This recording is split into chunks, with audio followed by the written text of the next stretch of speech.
नगररावरी पाथर्डी मतदारसंघाचे सन्माननीय आमदार सन्माननीय प्राजक्त दादा तनपुरे साहेब यांचा देखील या ठिकाणी सन्मान सत्कार होतोय। त्यांना देखील विनंती आपण या सन्मानाचा सत्काराचा स्वीकार करावा। सर्वांनी या ठिकाणी टाळ्याच्या गजरामध्ये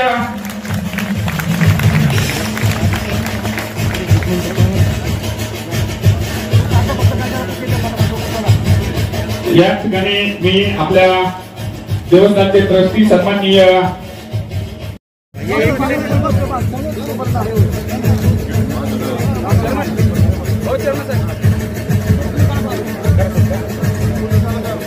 थांबतो।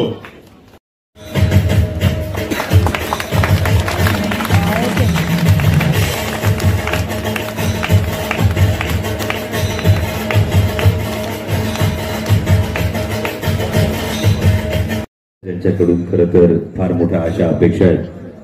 असं नेतृत्व माजी मंत्री आमदार प्राजक्त दादा तनपुरे, शंकररावजी कदम साहेब, गोरक्षनाथजी कदम साहेब, प्रताप पाटील शेळके, डॉक्टर राम कदम, संजयजी, सीतारामजी वाकडे सर, शरदजी जोडगे, इतर सगळे पदाधिकारी, आपण सगळे मान्यवर। खरं तर प्राजक्त दादा, मी मनापासून आभार मानेन तुमचा की गोरक्षनाथांच्या पवित्र भूमीत इतकं सुंदर दर्शन खरं तर तुमच्यामुळे घडलं। आणि मगाशी डॉक्टर साहेब म्हणत होते, मी वर आल्यानंतर, घाटातून वर आल्यानंतर ज्या पद्धतीने तुम्ही स्ट्रीट लाईटचं काम केलं ते खरंच कमाल आहे। कारण खरं तर गोरक्षनाथांकडे येत असताना कुठेतरी एक समाधी लागण्याची जी अवस्था असते, तिथे स्ट्रीट लाईटचं साध्या लाईट न लावता एक सौंदर्य दृष्टी ठेवून आपण जे काम केलं त्याबद्दल मनापासून मी आपलं अभिनंदन करतो। आणि मगाशी डॉक्टर साहेब तुम्ही बघितलं, महाराष्ट्राच्या राजकारणात तुम्ही म्हणालात काय गोष्टी बदलल्या, म्हणजे खरं तर नवनाथ भक्तिसार वाचत असताना जेव्हा मच्छिंद्रनाथ स्त्रीराज्यातून बाहेर काढण्यासाठी, मच्छिंद्रनाथांना राणी मैनावतीकडून बाहेर काढण्यासाठी गोरक्षनाथ स्वतः गेले आपल्या गुरुला बाहेर काढण्यासाठी, आणि जेव्हा मृदुंगाचा आवाज यायला लागला तर मृदुंगातून चलो मच्छिंदर गोर खाया, चलो मच्छिंदर गोर खाया हा आवाज मृदुंगाच्या ध्वनीतून यायला लागला। आजकाल महाराष्ट्राच्या राजकारणामध्ये सत्ताधाऱ्यांकडे जायचं असेल तर आजकाल आवाज यायला लागतो, चलो ईडी का नोटीस आया, चलो ईडी का नोटीस आया, अशी परिस्थिती ही महाराष्ट्राची आहे। पण ज्या पद्धतीने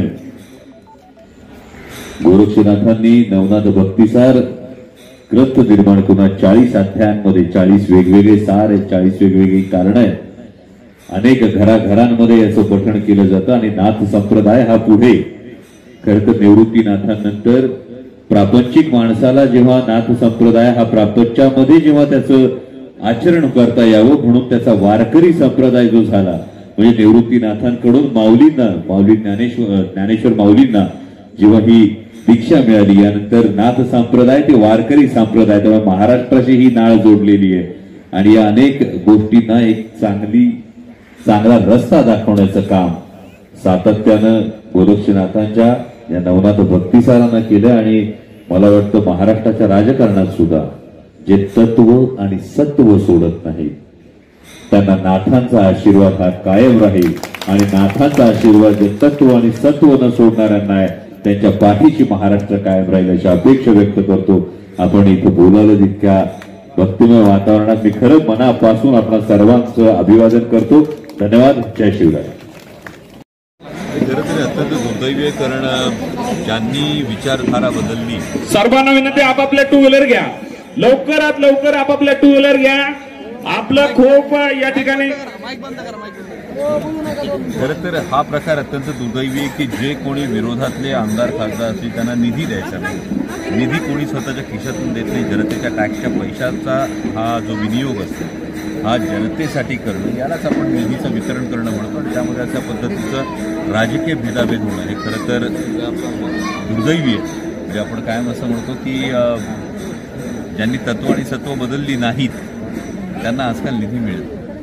पण असं असताना प्राजक्तदादांच्या माध्यमातून हे जे स्ट्रीट लाईटचं काम झालं आणि गावाला जवळपास 7 कोटी रुपयांचं झालं, हे अत्यंत महत्त्वाचं आहे। आणि विशेषतः अशा वातावरणात गोरक्षनाथांच्या प्रांगणात आपण उभे आहोत. म्हणजे जर नवनाथ भक्तिसार आपण बारकाईनं वाचला तर स्त्री राज्यातून मच्छिंद्रनाथांना काढण्यासाठी जेव्हा गोरक्षनाथ गेले होते असं नवनाथ भक्तिसार सांगतो, तर मृदुंगातून चलो मच्छिंदर गोरखाया, चलो मच्छिंदर गोरखाया असे बोल उमटत होते.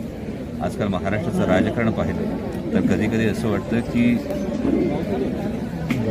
चलो उस साईड ईडी का नोटीस आहे असं वातावरण सध्या निर्माण झालेलं असताना मी प्राजक्तांचं मनापासून अभिनंदन करतो, आभार मानतो.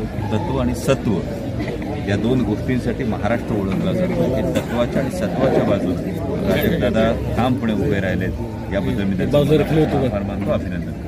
सर, एकीकडे रामापुत्र सणांना आस्था आहे, पण ज्या पद्धतीने भाजपा त्याच्यावरती राजकारण करताना दिसतं राज्यामध्ये देशामध्ये, याच्यात कसं पाहता, कारण याच्यावरती इलेक्शन सुद्धा होऊ शकतं.